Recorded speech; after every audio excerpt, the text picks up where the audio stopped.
penuh dengan rintangan dan fase-fase yang kita jalani dalam kehidupan itu, yang udah diatur oleh Sang Pencipta, pada hakikatnya akan mengantarkan kita kepada kesempurnaan, kepada kematangan kepribadian kita. Kita lihat bagaimana Nabi Yusuf alaihissalam, Allah Jalla Jalaluh mendidik, menumbuhkan Nabi Yusuf alaihissalam di sebuah lingkungan yang dengannya dia menjadi kelak seorang nabi. Nabi Yusuf alaihissalam diusir, bukan diusir ya, tapi dia dibuang. Yang buang Nabi Yusuf ini keluarganya sendiri. Kakak beradiknya itu berkonspirasi untuk menjauhkan Nabi Yusuf alaihissalam yang dimanja sama bapaknya Nabi Yakub, sama ibundanya, itu ingin dipisahkan oleh kakak beradiknya dari orang tuanya. Dan ujian ini adalah ujian untuk dua makhluk Allah Jalla Jalaluh, untuk Nabi Yusuf sendiri dan untuk ayahandanya Nabi Yakub alaihissalam. Dipisahkan tuh dua orang yang saling mencintai. Tapi Allah Jalla Jalaluh memiliki hikmah yang sangat besar sekali.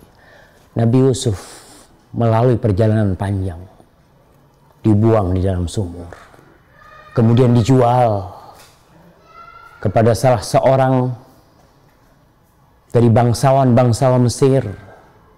Kemudian setelah dewasa dia digoda dengan istrinya, dan setelah itu dia dipenjara bertahun-tahun. Untuk apa?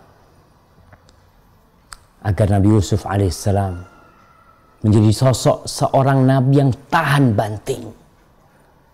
Bisa dibayangkan kalau Nabi Yusuf alaihissalam hanya di rumahnya bersama orang tuanya, tinggal bersama orang tuanya, diberi makanan yang enak, dimanjakan oleh orang tuanya. Dan kita lihat anak-anak yang dimanjakan, jadi apa akhirnya? Tapi Allah Jalla Jalaluh ketika memisahkan itu Nabi Yusuf dari orang tuanya, kelak Nabi Yusuf keluar dari penjara menjadi seorang sosok lelaki yang membuat perubahan di muka bumi ini. Jadi kalau ada orang tua yang mengirimkan anaknya ke pesantren, ada orang tua yang memisahkan anaknya dari mereka untuk belajar, ya, pada hakikatnya dia ingin kebaikan buat anaknya. Dan Nabi Yusuf alaihissalam dalam kondisi perjuangan beliau di penjara, beliau tetap berdoa kepada Allah Jalla Jalaluh. Begitu pula ayahandanya Nabi Yakub, beliau nggak pernah putus asa memohon kepada Allah.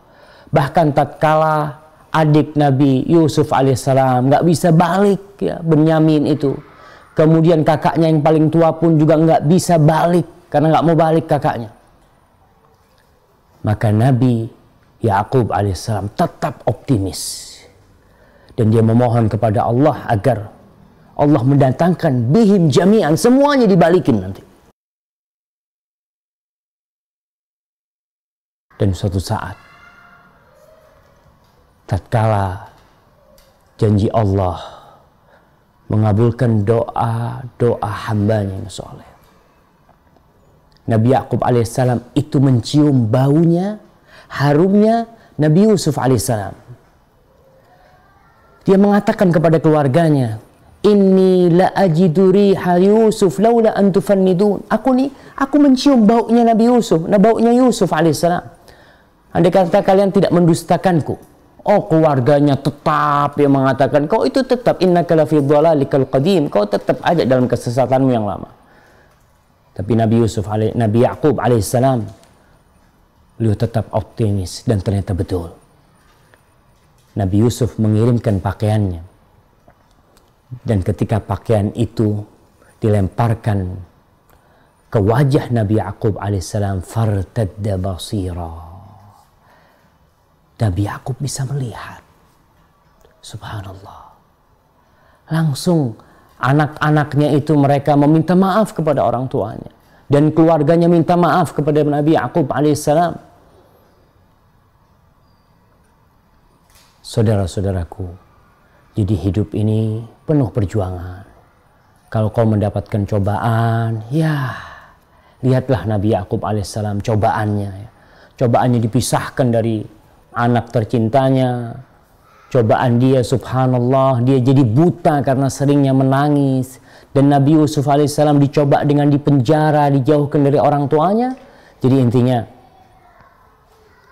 kita harus bersabar menghadapi semua yang terjadi.